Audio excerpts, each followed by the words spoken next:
கிறுக்கல்களையும் சரி செய்கிற ஒரு நல்ல தகப்பன். அவருடைய கையிலே உங்களுடைய வாழ்க்கையை கொடுப்போமே ஆனால் மறுபடியும் உங்களை கர்த்தர் புதுப்பித்து கட்டுவார், கர்த்தர் எடுப்பித்து கட்டுவார், கர்த்தர் சீராய அமைப்பார்.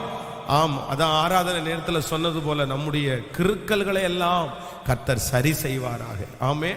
உங்களுடைய வாழ்க்கையை உங்களுடைய இஷ்டத்தின்படி டிசைன் பண்றத ஒரு ஆண்டவருடைய பிள்ளைகள் விடணும்.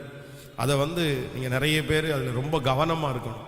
பொதுவாகவே நமக்கு நிறைய பேருக்கு இந்த உலகத்தில் வாழ்றதுக்கு உரிமை கொடுக்கப்பட்டிருக்கிறது. ஆதாமையும் ஏவாளையும் கர்த்தர் ஏதேன் தோட்டத்திலே வைத்து சொன்னார், இந்த இந்த தோட்டத்தில் இருக்கிற எல்லா விருட்சத்தின் கனிகளையும் நீ புசிக்கலாம், ஆனால் நடுவில் இருக்கிற கனியை நீ புசிக்கும் நாளிலே சாகவே சாவாய் அப்படின்னு ஆண்டவர் சொல்லிடுவார். ஆனால் இவனுக்கு எல்லா உரிமை இருக்குது. கர்த்தர் அந்த பழத்துக்கு போகிற வழியை வேலி அடைக்கல, அதை தனியாக பாதுகாக்கல, எல்லாத்தோடையும் சேர்த்து தான் ஆண்டவர் வச்சிருந்தார். வேணும்னா எடுத்துக்கலாம், வேண்டான்னா விட்டுக்கலாம். ஆனால் ஆண்டவர் என்ன சொல்றாருன்னா வேண்டான்னு சொல்றாரு.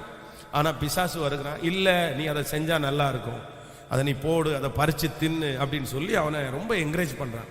அப்போ நீ தேவர்களை போல ஆயிடுவேன், உன் வாழ்க்கை சீக்கிரமாக கட்டப்பட்டுரும், இதுதான் உனக்கு ஏற்ற ஆள், இதுதான் உனக்கு ஏற்ற வாழ்க்கை அப்படின்னு சத்ரு பின்னாடி இருந்து அவனை மோட்டிவேட் பண்ணிட்டே இருக்கிறான். நீ பறிச்சிரு பறிச்சிரு பறிச்சிரு, எடுத்துரு, சாப்பிட்ரு. நீங்கள் நல்லா கவனிங்க, அவன் பறிச்ச அடுத்த நிமிஷத்துல இருந்து அவன் கலந்துட்டான் பாருங்க. பிசாசும் அப்படித்தான்.